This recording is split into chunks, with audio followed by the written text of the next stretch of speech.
Hello, everyone. Welcome to the Ames Public Library, both in person here and online, for this program, which is part of the 2025 History Lecture Series brought to you through a partnership with Ames Public Library and Ames History Museum. I'm Kathy Cooney, an Adult Services Librarian here at the library. The library's mission is to connect you to the world of ideas. And for those with us in person, this room is equipped with an induction loop. If you have a hearing aid, you just switch it to T. We also have a hearing assistance device that we can lend you. Just come see me in the back. For those virtually, we've enabled live captioning. If you're not seeing captions, turn them on by clicking the CC Live Transcript button in the Zoom bar and selecting Closed Captioning.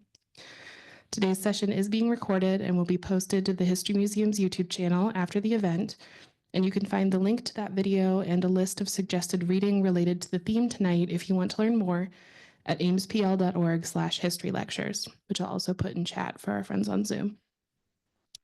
We will have time for questions at the end. On Zoom, please put them in chat or Q&A, and a staff member will make sure they are shared. We request, if you are here in person, that you let us bring a microphone to you so that the folks on Zoom can hear your question as well. And with that, I will turn it over to Casey.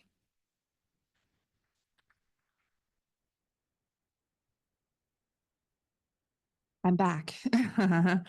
I'm Casey Vance, Executive Director at the Ames History Museum. I want to echo Kathy's welcome to everyone here in person and online. Great turnout tonight. We're so happy to have this great partnership with the Ames Public Library. This is a great space, and to be able to have it on Zoom as well is wonderful. The museum's mission is to engage our diverse public and provide unique opportunities to learn about Ames history. The museum recently reopened in October 2024 after a big expansion and renovation project. We now have 2 exhibit galleries, community gathering spaces, a reading and research room, and on-site storage for artifact and archival collections. Our current feature exhibit is Quilted Together, which includes 10 quilts with Ames stories, and I encourage you to come to the museum to see it if you haven't already.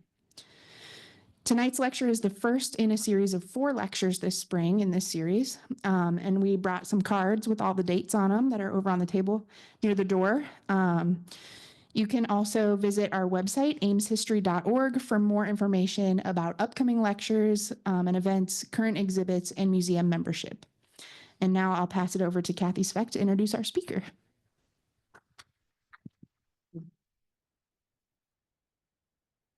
This is like a relay race or something.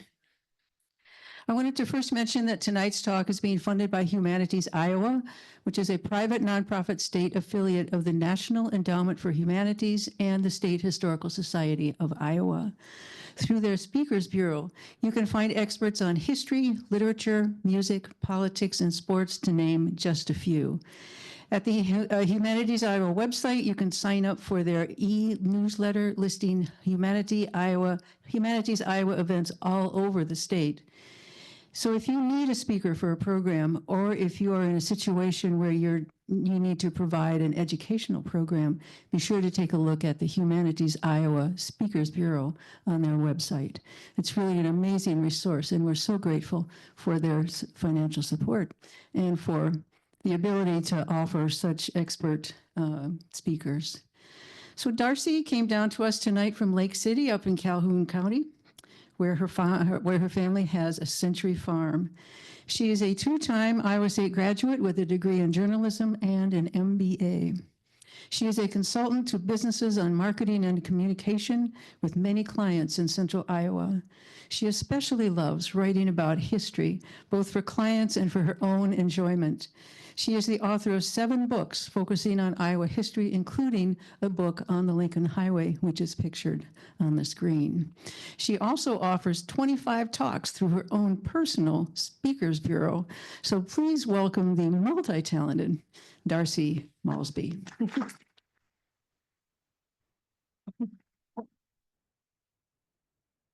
Well, thank you, Kathy. What a great crowd. Usually I'm lucky, you know, it's some of the small towns I go to. If we get 10 people there, that's a good night. So kudos for being a bunch of fellow history heads. I feel right at home here. And I do have a history degree from Iowa State. So one of my professors was the great Dorothy Schweter. So yes.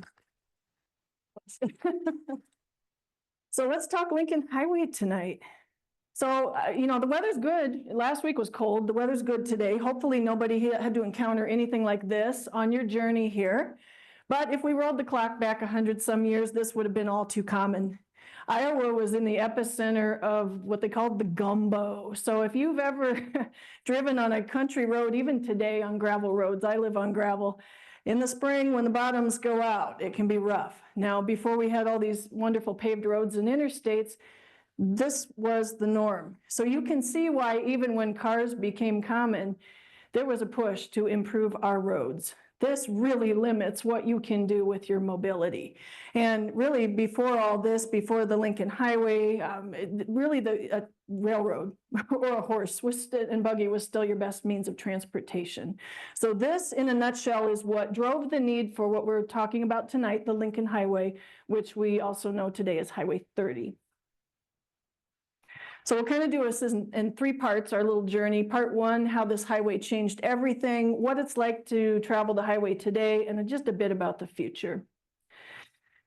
Dirt roads, horses, trains, cars themselves really did not become a thing until on the cusp, like when the Lincoln Highway starts in 1913, cars were still just becoming a part of the American experience. So Henry Ford releases the Model T on the world in October of 1908. But really, for most of the automobile's history prior to this, it was a toy for the rich. It was that Model T that made car ownership accessible to the masses. But as you could see from those pictures, so what if you have a car, if your roads are junk, right? When I have researched my history books, the old timers will tell me that their grandparents said, yeah, we had a car, but it was up on blocks most of the time. So you can tell, though, that Iowans love their automobiles. Look at those numbers. So 1905, we barely had 800 vehicles registered in this state. Fast forward 10 years, we're pushing 150,000 vehicles. And then if you roll that clock forward 100 years, then we're over 4.3 million registered vehicles. And I would guess that number is probably even higher today. So we're a big state. We want the freedom and mobility of a car. But first, we've got to have better roads. And this really became apparent as early as 1903, thanks to this guy, Horatio Nelson Jackson. I say that a lot of great American history turns on a bet. So this happened out in California. This guy was from Vermont, but he was out partying in California, and he's in a bar one night. Isn't that how all great stories start? I was in a bar one night. And they were talking about these newfangled automobiles. And the talk turns to, do you think you really could go cross country in one of these contraptions and survive? And he's young and gutsy, and he says, yeah, I think I could. And they said, well, let's prove it. So they put down $50 to prove that this guy's an idiot. He's never going to survive this trip, right? So he gets a snazzy red 1903 Winton car, and there's the route that he took, which when you see some future maps here, you will see how that route was eerily close to what became the Lincoln Highway. This one differs that it goes further up into the Pacific Northwest, but it's basically like what would become the Lincoln Highway. So there's his car. There's the dog, Bud. They found that dog along the way, I think in Idaho. But you go with your dog, right? And then in those days, you were an absolute idiot if you didn't take the mechanic with you. So Sewell Crocker was his mechanic. So these two guys, they've got their duster coats. I mean, there's a reason, folks, why they call those long coats dusters. As you can see, well, you're out there in a thing that's just like a horse and buggy with a motor on it. And you got your driving goggles, even Bud had his goggles. You got to outfit your dog.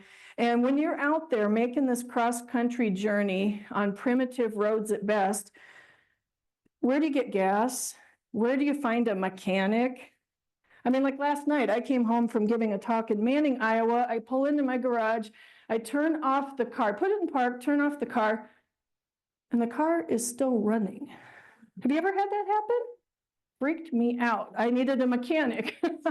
So these guys are out there with no support. So in case you're wondering where you bought gas, you would hope that a hardware store might have it, but there were no Casey's or Quick Stars or anything. You take your mechanic with you, and if and when you have mechanical problems, and you will, because the roads are junk, You come to the nearest town, you find the nearest telegraph office, you place an order to the Winton Car Company back in Ohio. They will send you the part on a train. This is a very slow process, right? But amazingly, they did make it. They survived, even the dog, and it took 64 days to make this trip from the West Coast to the East Coast. So he got his 50 bucks. So let's get really wild. Let's do it on a motorcycle. That's what George Wyman did in 1903, same year as our friend the good doctor in his Winton. And he was actually sending dispatches from the road. So he was writing for a motorcycle journal. You can still find his diary entries online if you want to read all his escapades. And you see 200cc, 1.25 horsepower California motorcycle. That's like a lawnmower today, right? He often referred to it as a bicycle if you read his journals.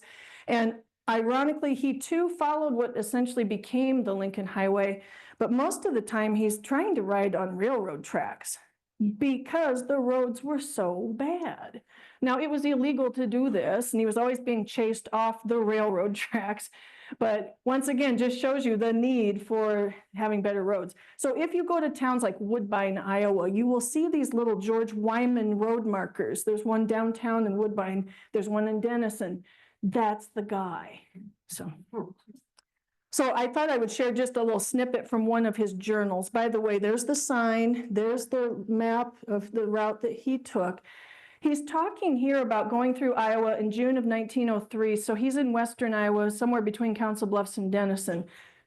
And June, just so in case you're wondering, June is our rainiest month traditionally in Iowa. So this is a terrible time if you're trying to avoid mucky roads. The June floods had preceded me surely enough, and the roads were so muddy that I could hardly force the bicycle along.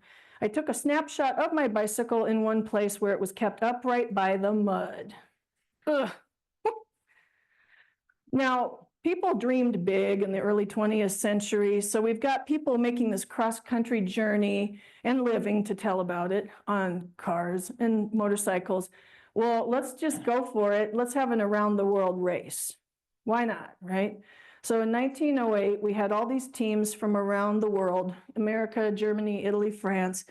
They muster on Lincoln's birthday in Times Square, New York, February 12th, this big blizzard that day. 500,000 spectators gathered to see these vehicles lining up for this around the world race. Because remember, in 1908, a lot of Americans had never seen a car in person. This is big. This is really big. I remember when I was an intern at Living History Farms down in Urbandale, one time when we were working at the 1900 farm, someone who had one of these types of old style cars came down the road just for fun, and they had permission to do it. But even though I'm a modern day person, I got abnormally giddy seeing this car coming along, like, oh my gosh, progress, technology. So we can't really understand just how dang exciting it was for people to be seeing automobiles up close. Now, the problem for our racers will become apparent in March of this year, because that's when they reach Iowa. What's Iowa like in March? Yeah, the roads are, so sad for them. They end up here at that time of year. And the American team, when they pull into Ogden, Iowa, just west of here, they are exhausted. But people are so jazzed to see these race cars coming to town that they are just surrounding these racers, and they're chanting, speech, speech, speech. And so finally, Monty Roberts says, okay, fine. I don't like your roads. The mud is something awful. The hospitality of the people is splendid to behold, but your towpaths. And I love how he's like, enough. He extricates himself from his mud-stiffened overcoat and calls it a night, going into the hotel. So you can see we've got a problem. There's one of those race cars. And you got to remember, this is a really long race, okay? So you're going to load down these cars with lots of gear because there's no Casey's, there's no pit stops. You got to take it with you. And the Italian team about lost their marbles over by Denison because they were getting stuck. They were having to haul stuff into Denison, walking through this mud for a mile or two. And they wanted to call it quits. They didn't, but they did cheat a little bit. By the time they got to Council Bluffs, they put the car on a train to make up some time. Can't say as I really blame them, but hey, cheaters never win, right? And so the American team did claim top prize, made it to Paris, France, won first place on July 30th, 1908. Now, ladies, the game is open to you too. There was a gal named Alice Ramsey, getting 22 years old. She decided if the guys can do this, I can too. So she goes east to west cross country. Also, once again, very loosely following the route that would become the Lincoln Highway. So she's got a little 4-cylinder, 30 horsepower, 1909 Maxwell, which once again, this is basically kind of like a big John Deere riding mower, power-wise today. So she too survived, and she shaved a little time off. Notice this, she did it in 59 days. So there's a guy named Carl Fisher. Has anybody ever heard of the Indianapolis 500? Yes. He's the brains behind the Indy 500, and he is paying close attention to the zeitgeist of the era. He sees all this automobile fever. Oh, and by the way, he's also in the car business, so he's got a vested interest. But he says, you know, doggone it, we need to have better roads. People have cars, they want to travel. Let's build a rock highway. Now, as a marketing person, I don't know about you, but rock highway doesn't get me overly excited. But hey, you got to start somewhere. And I love this idea when he's pitching this idea in Indianapolis to all his automobile industry buddies. He says, you know, boys, let's build this road before we're too old to enjoy it. So good advice, right? So that's September 1912. This is what leads to the birth of the Lincoln Highway. And first, we got to set a goal. This isn't a hugely ambitious project. It's amazing it ever got built, frankly. So they said, you need a dream and a deadline, right? So 1915, perfect. The Panama Pacific Expo out in San Francisco. This is like an early version of a World's Fair. People are going to go from New York and parts beyond. They're going to go to California. Let's give them this rock highway. So let's get this road built by 1915. He estimates this whole project at $10 million, which that's 1912 dollars. That's low ball even for 1912. But, you know, you got to start somewhere. So he starts getting investments, donations from his automobile buddies. And they're off to a great start. It's like, yeah, everybody wants this. We're getting funding. This is awesome. But there's always a snag in every well-laid plan. Who do you think said, not going to donate to this little project? Was it Henry Ford, Theodore Roosevelt, or Thomas Edison? It was Henry Ford. You are correct. He was adamant that this should not be something that is done with just private donations. This is for the public good. It should be a public-private partnership. So he said, I'm not giving you a dime. But ironically, when he built his millionth Model T in the 1920s and he takes it on a cross-country promotional tour, guess what highway he used? Of course, he's not dumb. So first, we need to kind of clarify a few things, because sometimes when I talk Lincoln Highway, people say, oh, I know what that is. That's Route 66. No, wrong. Route 66 is a totally different highway. It also came along later. Lincoln Highway is 1913. The Route 66 isn't designated till 1926. And you can see Route 66, if you've ever seen the Blues Brothers movies, so it starts up in that greater Chicago area, cuts across the American Southwest down to Southern California, whereas the Lincoln Highway spans from Times Square in New York City, cuts right across the middle of the continent, right through Iowa, and ends up in Lincoln Park in San Francisco. It's a long route too. It's about 3,300 miles, cuts through roughly 13 states. Some it just clips a little portion of it. Some goes coast to coast, like in ours, from river to river, Clinton to Council Bluffs. This changed everything, folks. When we have this highway spanning the continent, we suddenly have this whole new era of travel and freedom and mobility and economic development, as you will see in some of the stories that I tell. Now, sometimes people say, okay, so 1913, Lincoln Highway is like magically, boom, we get this awesome road. Oh no. Basically what they did is they designated a route, and people along the route fought like cats and dogs. They wanted the route through their area. So Colorado probably still a little miffed that it didn't go through their state. They were a big proponent and they lost out. But essentially, you are just saying, hey, these roads, these country roads are now the Lincoln Highway. So it would take time to actually improve that roadway and make it anything close to what we would think of as an interstate. But that did pave the way for what we now know as the interstate highway system. So if you've ever driven on an interstate, I say you owe a debt of gratitude to the Lincoln Highway because it all started right here. So we're going to go on a real quick little virtual whirlwind tour, coast to coast, Iowa here, just to show you some fun bits of history. This is no relic of the past. Now, I'm an ag journalist by trade, so I'm out there cruising these back roads. I would see all these interesting little things like a gas station like that seemed totally out of place. It looked like it was a big deal at one time, but now it's kind of cut off from everything. So that's what really sparked my interest, because I started researching. It's like, oh, this was on the Lincoln Highway. This is cool.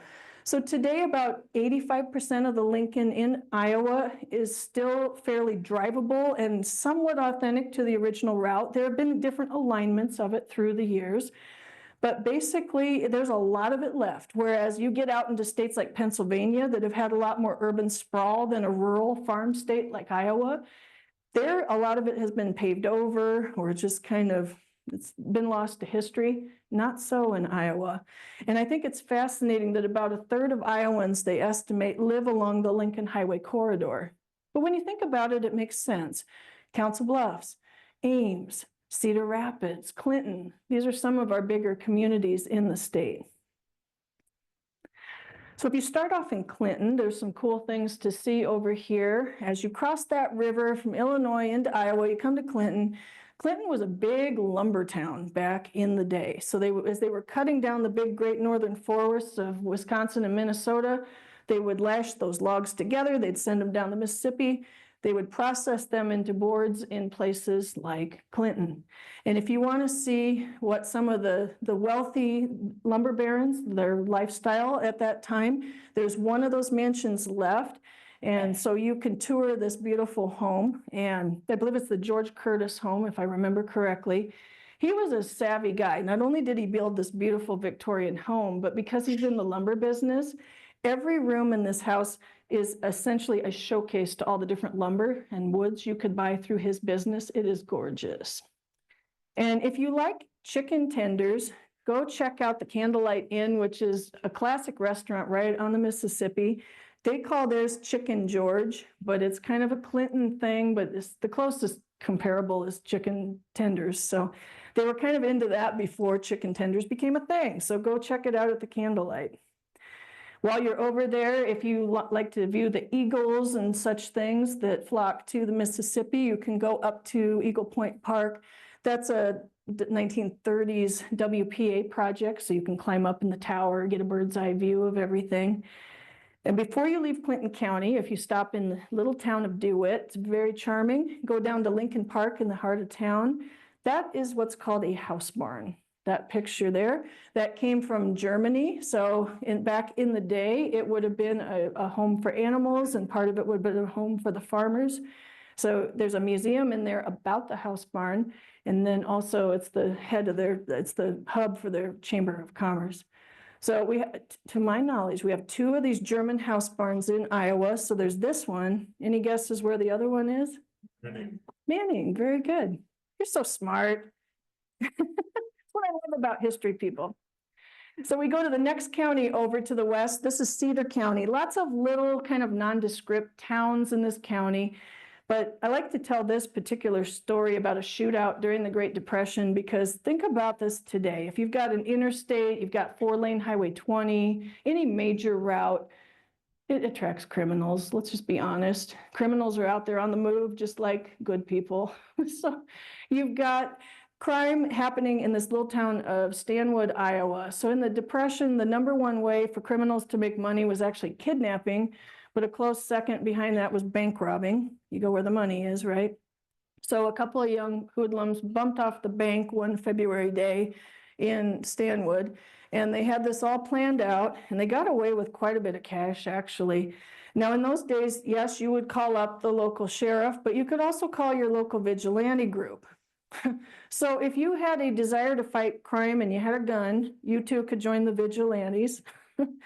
So the guy that ran the meat market, the guy that ran the hotel, they were the vigilantes. They take their cars and go out onto the Lincoln Highway to try and apprehend these guys. They do catch them. There's a big shootout. One of the crooks ends up dead on the highway. Then the other gets sentenced to do time at the pen in Fort Madison. So it didn't work out too well for them. But I mentioned one of those vigilantes was a hotel owner. You can still stay at his hotel, which is in Loudon, Iowa. So that is at the junction of the Lincoln Highway and I believe the Hoover Highway. So we talked about economic development briefly. When you build something as major as a coast-to-coast highway, you're going to have travelers, they're going to have needs. So they're going to need places to eat, places to stay. This guy was a savvy entrepreneur. He said, let's put up a hotel. And like I mentioned, you can still stay there. This place is pretty authentic to the way it used to be back in the day. The rooms have been expanded. So, but back when this thing would have been started in 1915, you'd have tiny, tiny little rooms. There's no air conditioning. That's why the front porch would have been awful nice on a hot day. And you'd have to share a bathroom down at the end of the hall, no private baths in your rooms. But I got to stay there a few years ago when I was promoting my Culinary History of Iowa book, and it was about this time of year, so not a ton of travelers. Have you ever stayed in a hotel where there is nobody but you? That was weird. I thought for sure, it's kind of like an Airbnb type place. So I thought the hotel innkeeper was probably going to stay there. No, they live on a farm outside of town. Trust me, when you are there totally by yourself, every little creak and noise and everything makes you think, oh my gosh, this place is haunted. I'm going to die. But I obviously survived. So the Seedling Mile, when we get into Lynn County, if you're on the original Lincoln, you will see these signs denoting the Seedling Mile. This is out by a town called Mount Vernon. If you get to Cedar Rapids, you've gone too far. So back up, go check out these signs. The Seedling Mile is really genius because it's one thing to cobble a bunch of country roads together and say, here's the Lincoln Highway. But if you want to pave these roads, it's just like today. It's incredibly expensive. How do you do this? Well, the guys that were the head of the National Lincoln Highway Association were quite the genius marketers. They said, let's team up with some of these cement companies. And believe it or not, Mason City, Iowa was one of the world's major producers of Portland cement at this time. So they worked with some companies out of there. And if you could make a good pitch for your county of why we should get 1 free mile of paving, you got it. So it was pretty competitive. Greene County in western Iowa was lobbying hard for this. So was Lynn County. Lynn County apparently had the political heavy hitters because they got the contract. And so it's really smart how you do this. So once you get your 1 mile paved, and they don't want you to pave any old stretch of mile. They want the worst, nastiest, muddiest section of your Lincoln Highway in your county. So you're driving along in your Model T, mud, mud, mud, mud. Ooh, smooth, nice, right? And then you're plunged back into the mud. Do you think it was suddenly a lot easier to convince taxpayers maybe we should raise taxes to build better roads? You bet. You bet. It worked really well. So they didn't have to do this program all that long. Now, if you go out on the Lincoln Highway, the old Lincoln Highway in Nebraska, if you go to Grand Island, you'll see an elementary school called the Seedling Mile Elementary. That's why that school has a really weird name. That was the Seedling Mile in Nebraska. Lynn County, so you're on the edge of Cedar Rapids. Now, I used to be able to say, go to the Lighthouse because it's an awesome restaurant. It burned down, didn't it? Yes. When was that? About a year or so ago? And they haven't rebuilt or anything, have they? No. That is so sad. I mean, I always tell people I can't write my history books fast enough because literally I publish the darn thing and then stuff goes out of business, it burns down, history is vanishing in front of our eyes. But hey, at least we've got the stories documented. This place goes back to 1912. And it was a favorite hangout of gangsters in that 1930s era, because that's on the route from Chicago to parts unknown. And they know John Dillinger was there. He had a shootout in this place. It used to be you could walk in there and see it was a wall between the kind of the dining area and the bar. You could see where the bullet went through the wall and stuff like that. It was really cool. And gangsters love this place because you're out on the fringes of Cedar Rapids. So you're just beyond the reach of the cops in Cedar Rapids. You're kind of out in this no man's land, so they could have a little more freedom. Now, another place that had you been there 5 or 6 years ago, you could have gone to the Cedrell Supper Club, which is on the other side. It's southwest Cedar Rapids on Highway 30, Lincoln Highway. But they were a victim of the derecho. Anybody remember the 2020 derecho? Yeah, right? So this place never opened either. It was so great. This is one of those that goes back to the 20s. It was kind of sort of a speakeasy back in the day. In more modern times, it was that not really fancy, but nice place where if you had a birthday, an anniversary, this was where you went to celebrate. It's fun to look in the old Cedar Rapids Gazettes, and I wrote some of this up in the Lincoln Highway book I wrote. When this place would get busted back in those Prohibition days, I loved it how the Gazette noted that the cops not only seized the booze, but they donated them to local hospitals. So think, yeah, you need some medicine? Here, have some whiskey from the Cedrell. Now, one place you can still go to, this is just beyond Lynn County. Now we're in Benton County. You can still hit up the Youngville Cafe. They close in the winter. They're only open in the summer, usually a day or two. Follow their Facebook page. They'll keep you updated. But a lot of volunteers come out of that Cedar Rapids area. They make homemade pies, sandwiches, all that good kind of stuff. So this is a woman, back in the day, this was a woman-owned business. I love that. So in the 1930s, she was a widow with a child. She needed a way to make a living. Her father set her up in business with this cool Tudor-style gas station and restaurant. It was kind of like a truck stop back in its day. And there were little, I call them motor court cabins, little individual cabins where you could stay back there. It was interesting, out at this particular Four Corners area, there were kind of a cluster of some of those little motor court cabins. And then some of the old timers informed me that, yeah, people would rent those for an hour. Don't ask me what they were doing there. I have no idea. But yeah, if you want to go have some homemade food and get a taste of the you feel like it's old school Lincoln Highway at the Youngville Cafe. This place too was definitely in jeopardy of never opening again after that 2020 derecho. So thank goodness they're a survivor. You get into Belle Plaine, which is my favorite Lincoln Highway town in eastern Iowa. You can still eat at the Lincoln Cafe that's been there since the 20s. They got roasted chicken, breakfast all day, homemade pie, all the good stuff. It's fabulous. And I love Preston Station. It too looks, it looks a little rough there, but it took a pretty bad hit by the derecho. But George Preston's granddaughter is the president of the Iowa Lincoln Highway Association. She lives right behind there in that White House, behind the station. She's passionate about keeping this history alive. And so just if you're around, literally go knock on her door. She'll be happy to give you a tour of Preston Station, because this is like stepping back into the 40s or 50s when you go in that little gas station. It's pretty awesome.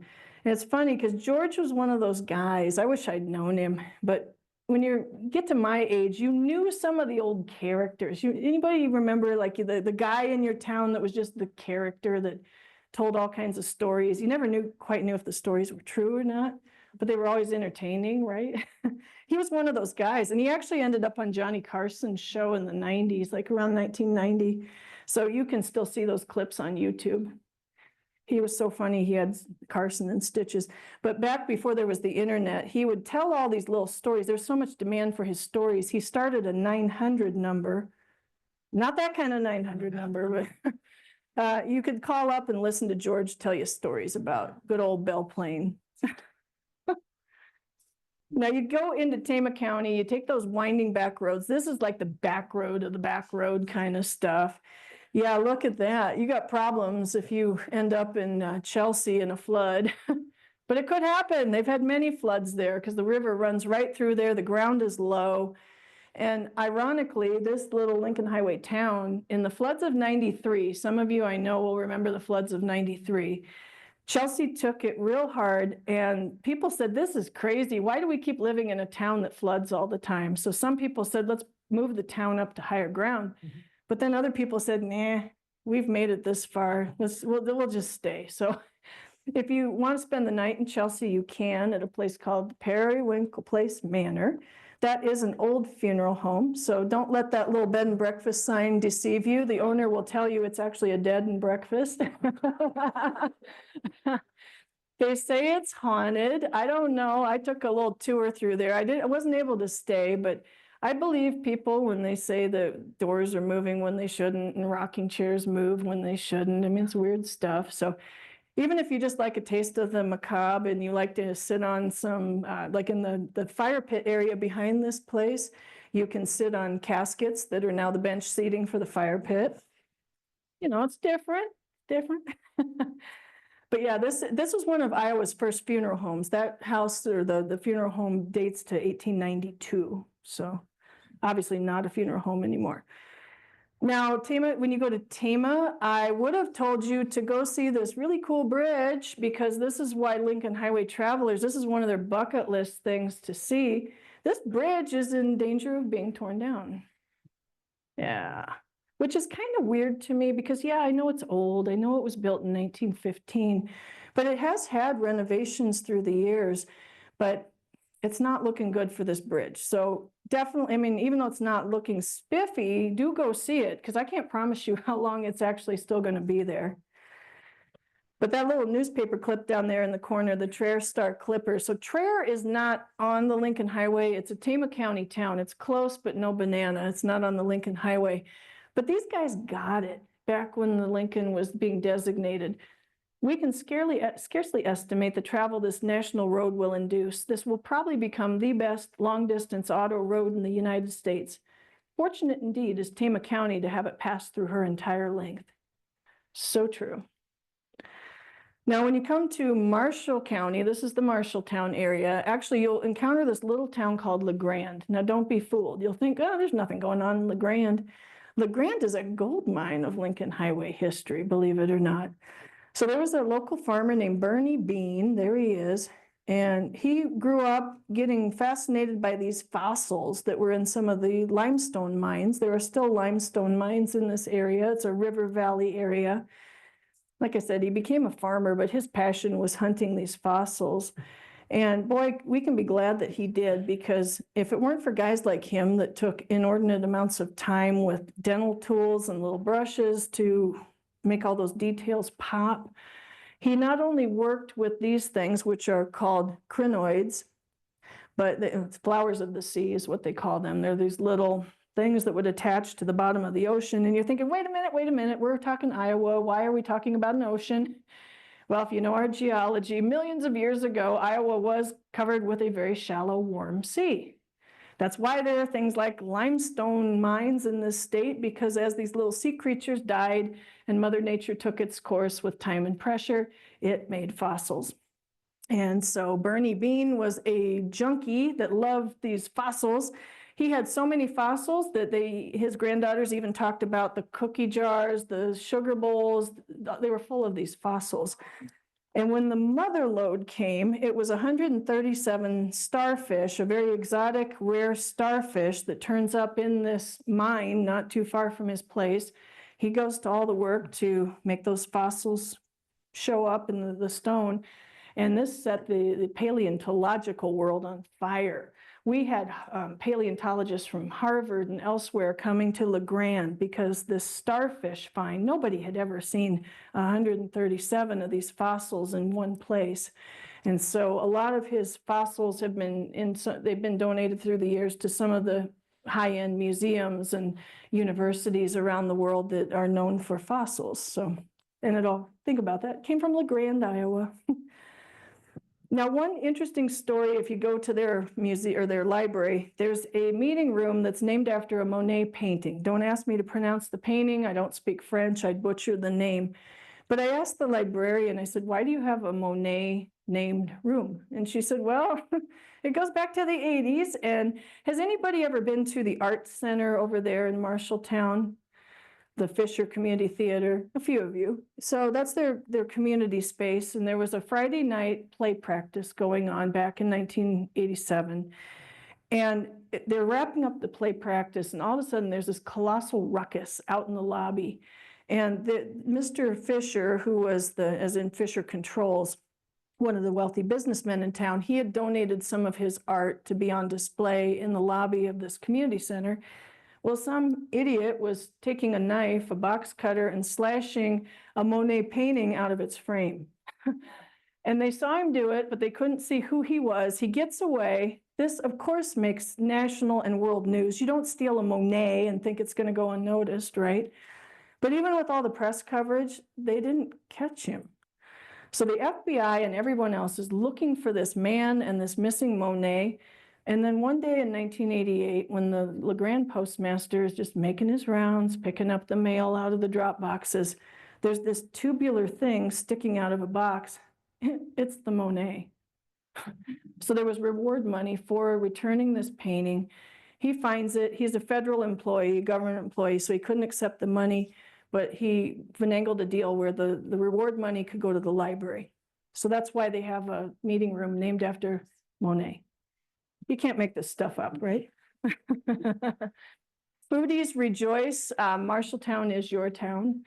I love eating in Marshalltown. You've got good old Taylor's Maid-Rite, which is one of the oldest Maid-Rites and one of the few remaining in the state.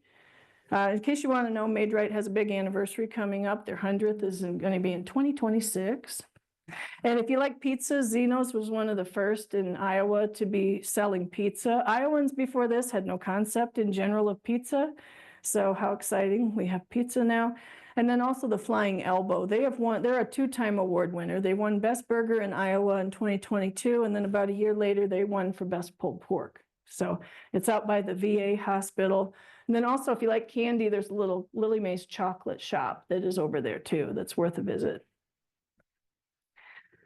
Once again, I can't write these books fast enough. I would tell you, go over to Nevada and go shopping at Ben Franklin if you like an old-time dime store. Well, no, there's only one Ben Franklin store left in the whole state. Does anybody know where it is? Sheldon, Iowa. So yeah, no more Ben Franklin, but you still can go to Lincoln Highway Days over there in Nevada. Ames, does this route look familiar with that picture? Yeah, I love this picture because if you look at the detail in this, we're right on the cusp of a big transition here. So you see, we've got stuff, locals like Griff's Hamburgers, 15 cents, y'all. But then we've also got chains coming in. So we've got KFC and Phillips 66. So this, the 1960s into the early 1970s. This is when we start seeing the transition away from more of these mom and pop places into the chains. Yeah. Now, those cross-country journeys we talked about a while back, Ames was an epicenter for one in 1915. Y'all had a movie rising star. She wasn't a big name at this time, but she was on her way. Her name was Anita King. So Paramount Pictures said, let's really do this right. She can drive. She's going to be the next big thing in Hollywood. Let's put her in a car and send her cross country and do all these promotional stops. So she's on the Lincoln Highway in a snazzy Kissel car. Yes, there was such a thing as a Kissel car.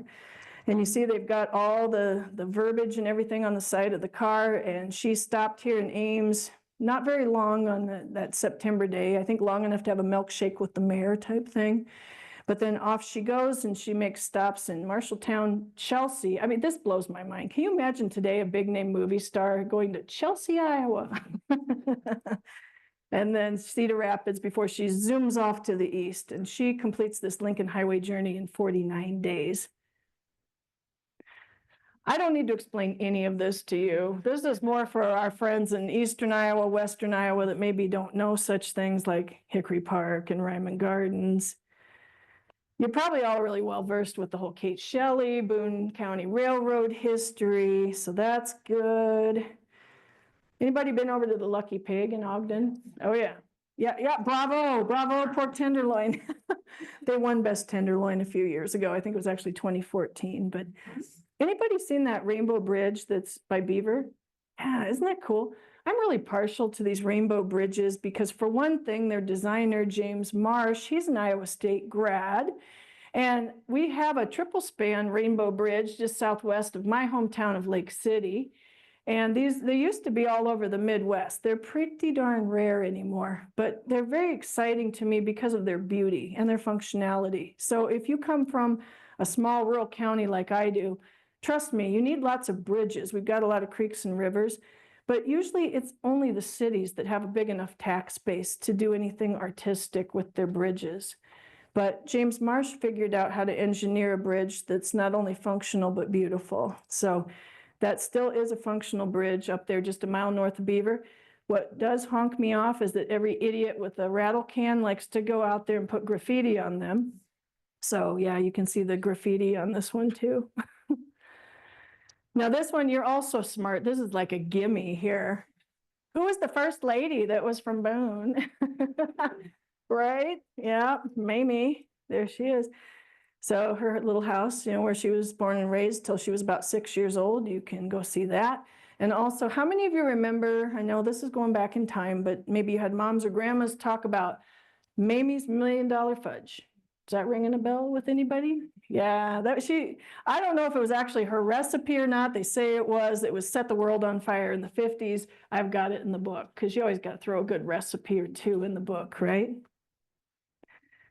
Greene County. Did you know there's actually a Iowa Lincoln Highway Museum? It's in Grand Junction in a former little bank in downtown. So the Osberg family, that's them right there, Bob and Joyce, they have been longtime Lincoln Highway champions. It's your lucky day if they give you a tour of this little museum. And I'd also like to point out when you get to Jefferson, so the Freedom Rock, it's kind of on the edge of town out towards the fairgrounds, old Highway 30, old Lincoln Highway.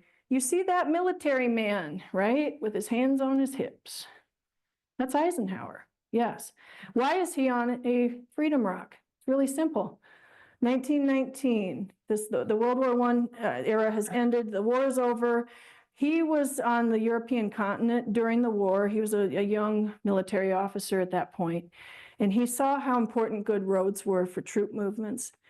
And he comes back to the States and he says, are we ready? We know there's going to be another conflict. There always is, unfortunately. Are we military ready with our roads?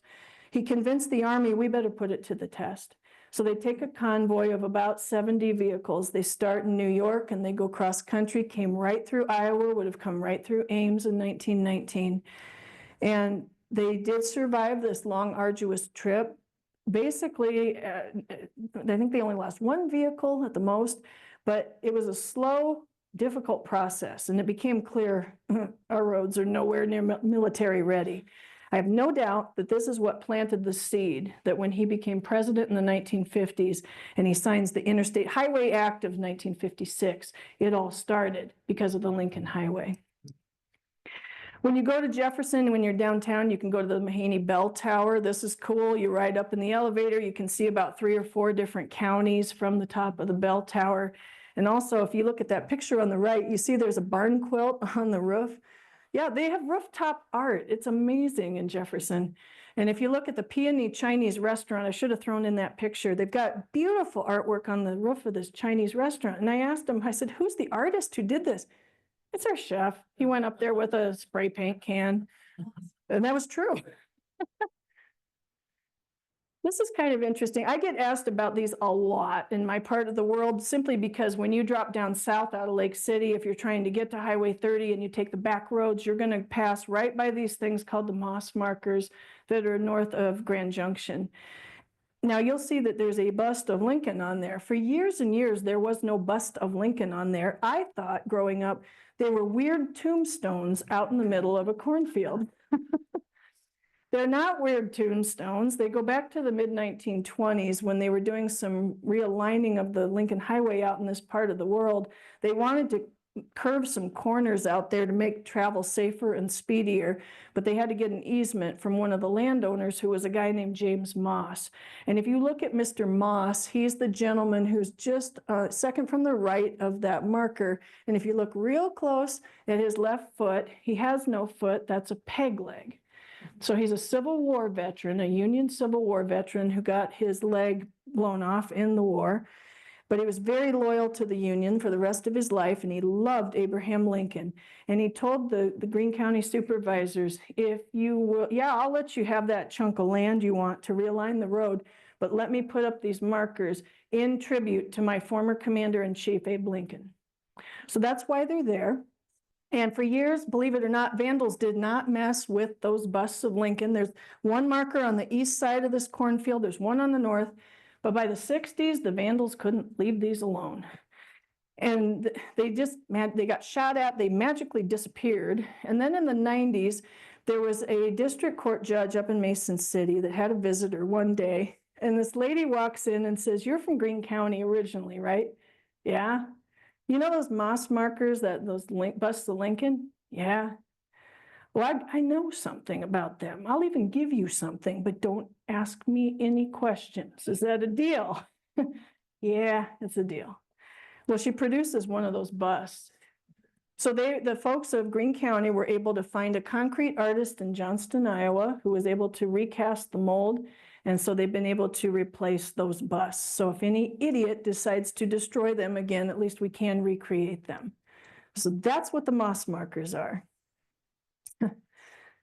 You're going to Carroll County. This is little town of Glidden. So this is real close to my hometown.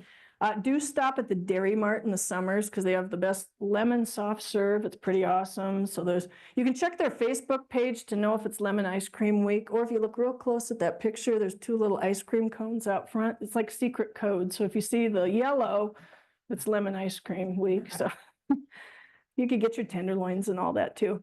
But how many of you have heard of Merle Hay Mall down in Des Moines? Yeah. Merle Hay Mall is not a random name. This is Mr. Merle Hay right here. He was a farm kid from Glidden. He was one of the first Americans killed in World War I. His remains were originally buried in France. And so when that 1919 convoy comes through Glidden, Eisenhower and those troops paid their respects to the Hay family. And then the family was able to get the remains sent back to Glidden, Iowa. They are now interred in the Glidden Cemetery. And that beautiful marker is there on the edge of the cemetery. And that really poignant artwork in the middle. If you've ever heard of a cartoonist named J. Ding Darling, that's a Ding Darling design. If you go to Carroll, if you're into sports, or even if you hate sports, you've got to go to Merchant Stadium and catch a summer ball game because it's so fun. This is like old school baseball the way it should be. It costs you $5 to get in. There's no corporate sponsorship. It's not like this is US Cellular Stadium or something. It's just old school ball. It's a kind of a semi-pro college league. They call it the Mink League, M-I-N-K. So they have teams out of Clarinda, St. Joe, Missouri, elsewhere. It's just a lot of fun. And lately, the last few years, the small schools have been having their state boys baseball championship there. So if you're hungry at this point and you go a little further beyond Carroll, there's a little town called Arcadia. Right before you get there, there's a cool little rest stop off to the side with a little Lincoln Highway history, and also this rock that talks about the Missouri-Mississippi divide. So this is your landscape geology lesson here. You are at the highest point of the landscape in that part of the state. And so right there is where the water on the west runs to the Missouri River. The water on the right goes to the Mississippi, ultimately. And if you need that snack to keep you going, stop in at Arcadia Meats. It's a family-owned meat locker. And they've got Grandpa Irv's beef jerky. It's good stuff. So I love those locally owned meat lockers. I get no kickbacks, folks. I just want to point that out. I'm not getting any kickbacks here. Crawford County, we're winding up, getting close to the end of the trail here. There's a little town called Dow City there. And the Dow House, I call this beautiful home that's up on a hill in Dow City, just right off the Lincoln Highway, a house that saved a marriage. So in the 1870s, Western Iowa, Crawford County, this is the Wild West. This is the frontier. This is raw. This is not a fun place to live, I'm sure, if you are more refined and used to city life in the East. So there was a guy named Simeon Dow that moved out here with his wife, Chloe, and he was making a killing. He was just getting rich because some of these folks that founded some of these towns, there was money to be made. But Chloe was from Michigan. She was used to the good life. She hated it out here on the prairie.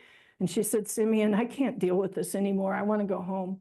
But he's making a lot of money. Life is good. And he said, honey, can't we stay? He said, okay, I'll make you a deal. If I build you your dream house, will you stay? And he did, and she did. So this is the house. It's not anything you would tend to see at this time in this part of the world. It has servants' quarters, for heaven's sake. It's really cool, a beautiful home. It's got a music room in it.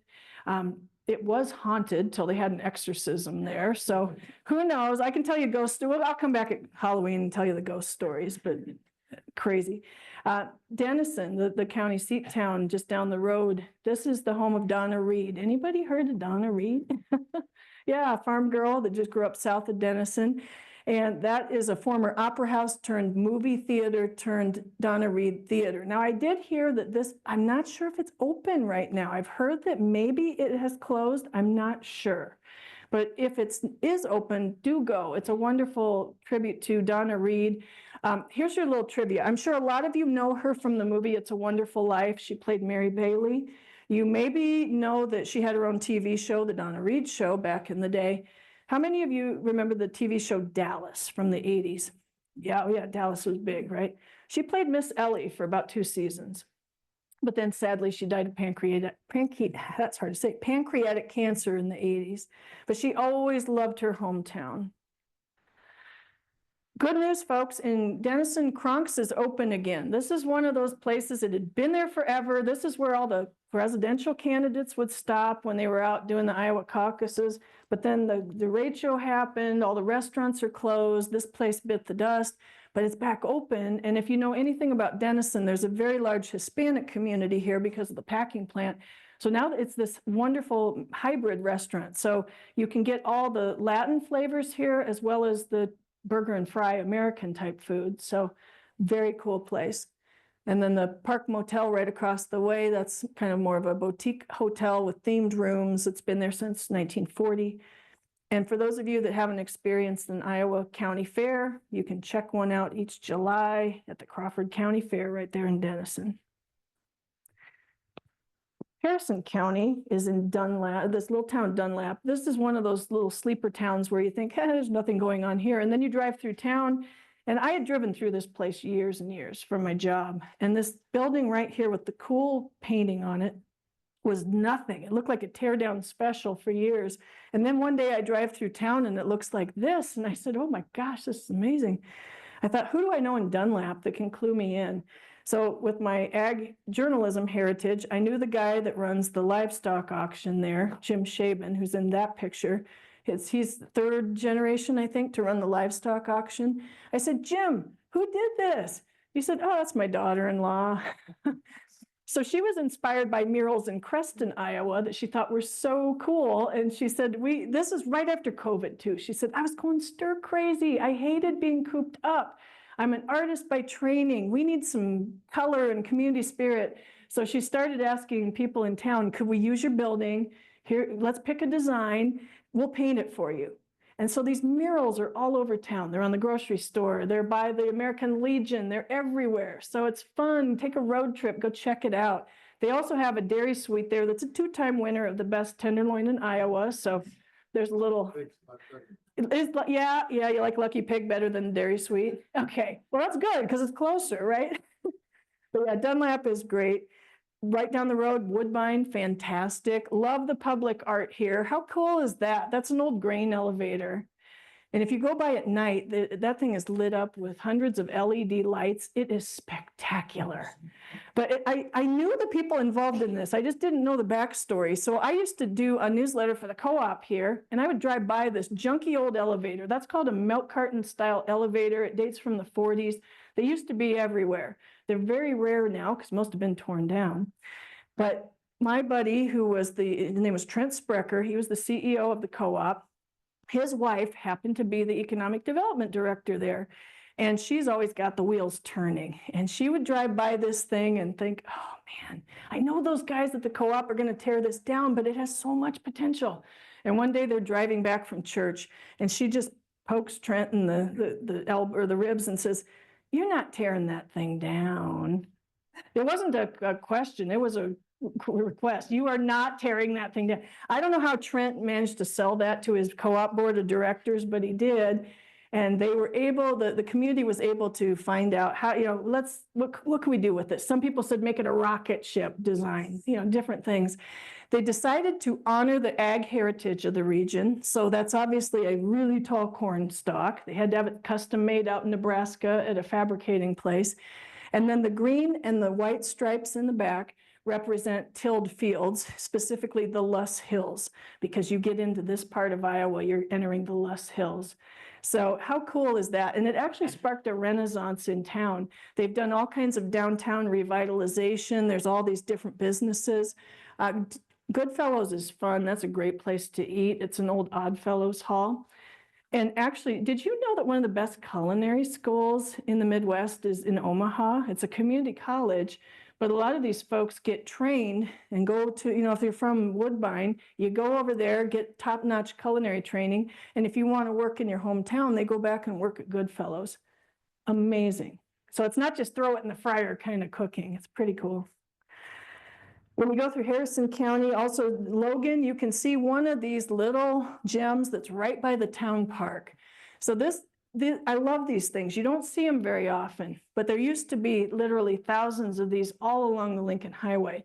So in the 20s, when the National Lincoln Highway Association decided, you know what, we're good.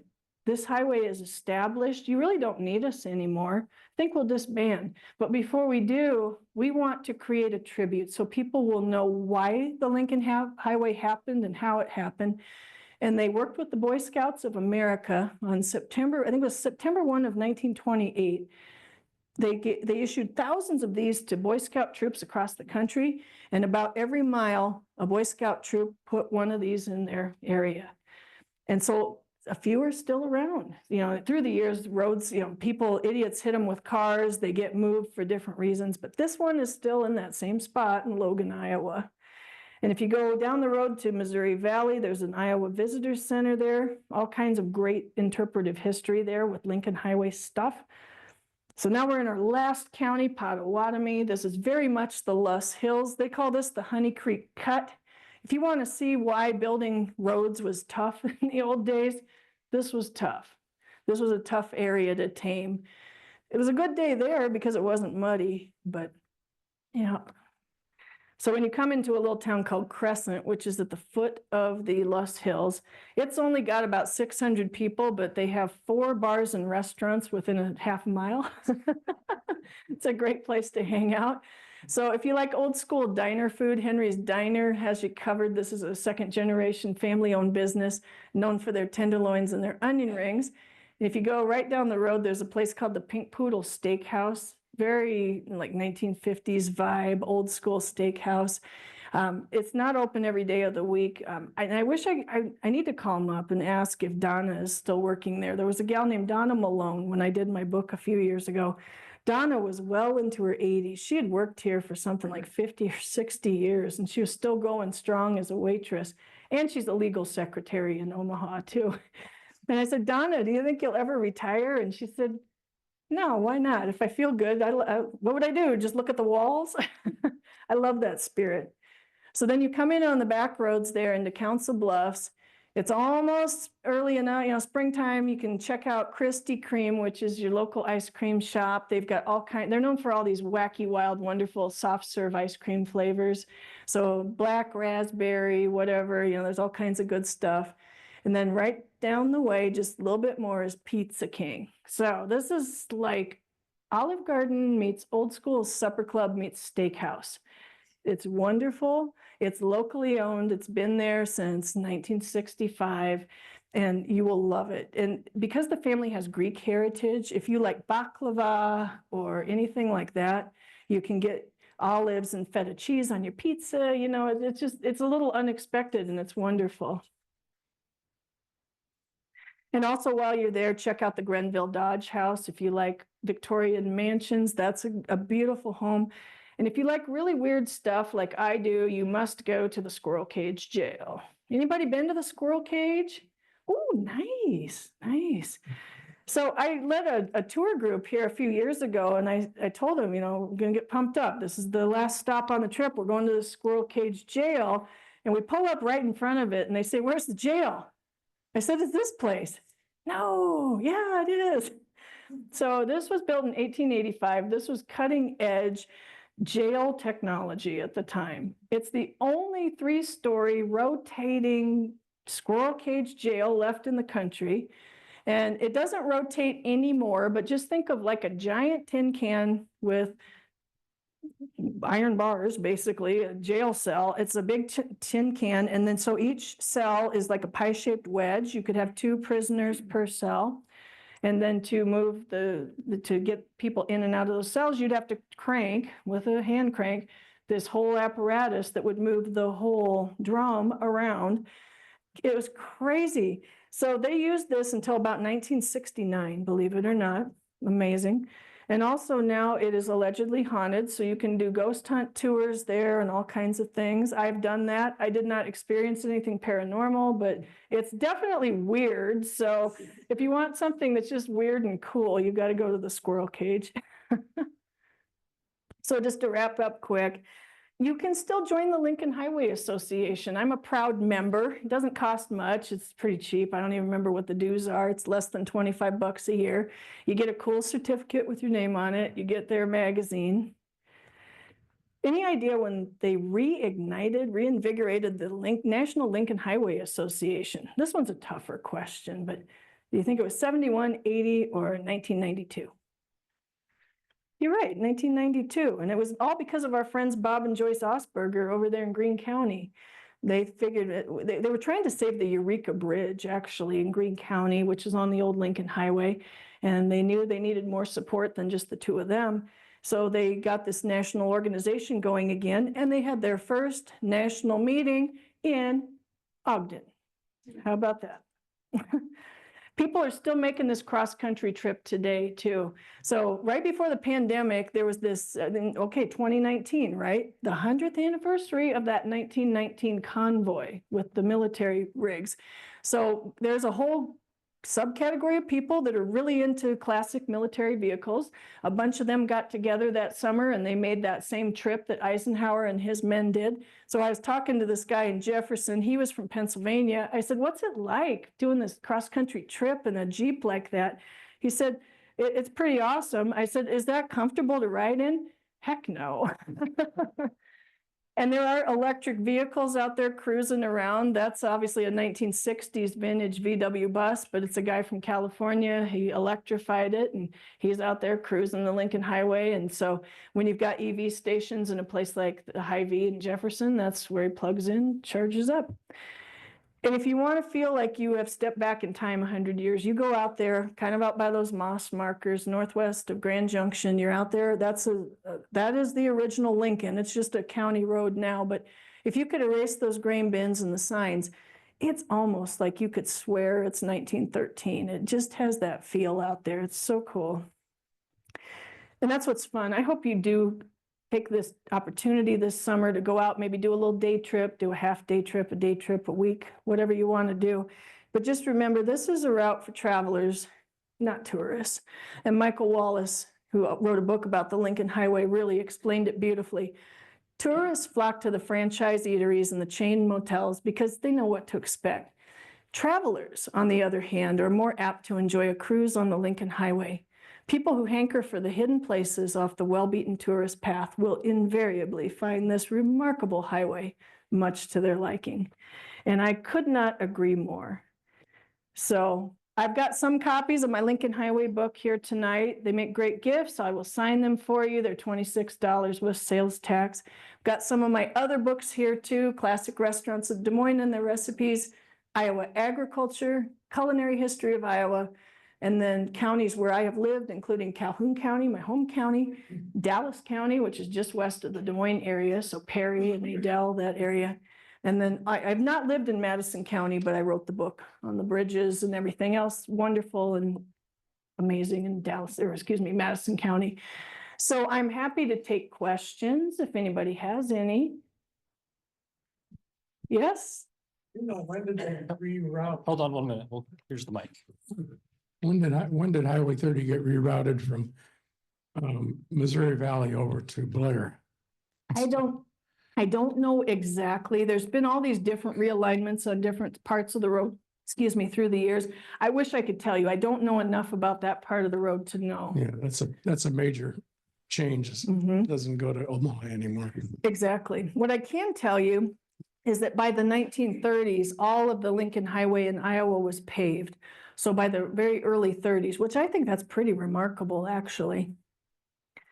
Yes, we had a question back here, I believe. I just wondered, when you wrote your book, how long did it take you to make that tour all the way across? You know, I didn't really do it. It's a great question. How long did it take me to make the tour from east to west across Iowa on the Lincoln when I did my book? I kind of did it in bits and pieces. So if my job took me to the western part of the state, then I would key in on that part. So I was kind of chopped up on that route, going here, there, and everywhere over a period of months. So yeah, exactly. Great question, though. Yes, we got a question back here. So that Lincoln Highway bridge that had the carved Lincoln Highway, why might that be destroyed, and how can we make it not be destroyed? Right. Oh, I appreciate that. So that Lincoln Highway bridge where it says Lincoln Highway in the supports of the bridge over in Tama, it's literally just crumbling apart. It hasn't, I don't know, the weather in Iowa is really hard on bridges and roads, as you know. And even though this was renovated, I think in the 90s, the 80s or 90s, it has just the weather's been hard on it through the years, and it hasn't received proper care, apparently. And now it all depends on who you've got in your elected government. So over there, last I was reading, the city council just wasn't overly jazzed about putting the money in to try and rehab this bridge. But you never know. I mean, there are concerned citizens doing what they can. So if you could team up with some of them, I would reach out, if you really want to know more, I would reach out to the Iowa Lincoln Highway Association, and I'm sure they can point you in the right direction. But I really appreciate that, because if we just let all this stuff crumble, what good is that? We're going to be a state of has-beens of, well, we used to have this and we used to have that. Well, that doesn't help with economic development either. So let's invest resources before it's too late. I just wanted to talk a little bit about the Lincoln Highway Bridge in Tama. And I have been a little bit involved with that. I don't know if the Lincoln Highway Heritage Byway Coordinator is here. She was Jeannie.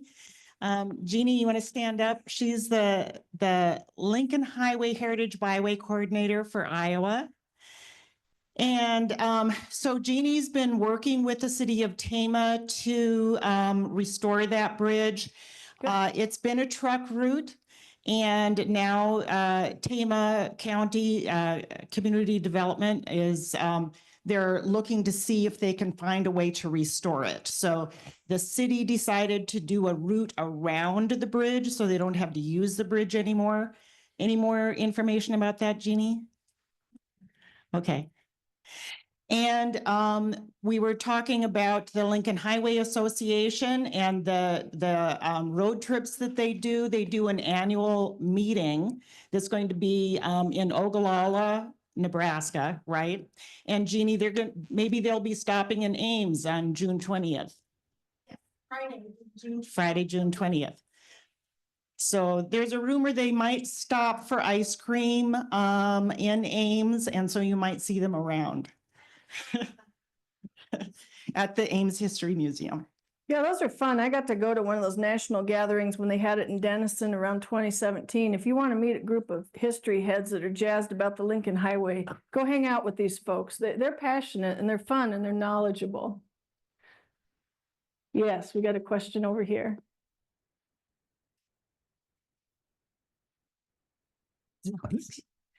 As far as you know, is that the only bridge that actually says Lincoln Highway, along Lincoln Highway. Yeah, to my knowledge, it's pretty That's neat. sad.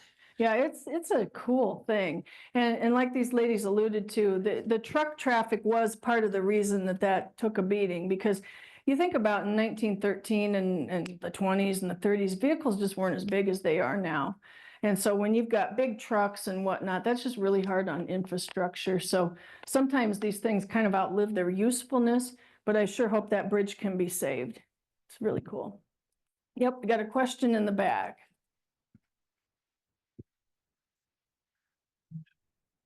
I took a Lincoln Highway trip with Bob and Joyce in the early 90s, and we went from here to San Francisco. Oh, nice. And on the way, we stopped at lots of places along the way. And one place had a Lincoln Highway sign just like that. Oh, And the interstate came across and was right on top of the Lincoln Highway. So they took the two rails, and I think we got out there because I've got pictures of that. okay. That So- it's down below Oh, good. Well, there is another one then. over a creek or something down there. Fantastic. I did not The know Lincoln that. Highway Bridge. I can't remember Nevada, or I think it was Nevada. Yes, it's Nevada, and one of the railings says Lincoln, the other one says Highway. It Okay. is not in the original location. The one in Tama is the only one that In the exists original in the original location. location. There you go. Yep. In the back there. Excuse me. I know several places in Iowa, there's some original bricks of the original Mhm. Lincoln Highway, and they're mostly in towns. Yeah. And then there's a chunk on the west side of Omaha that I'm aware of for those kind of bricks too. Is there a list somewhere of where all those places are? I don't know if there's a list, but I can tell you that one of the best towns, if you want to see the brick street work, would be Woodbine. Yes. And I know they have done some repairs through the years and some replacements, but they've got a lot of brick on their stretch of the Lincoln Highway.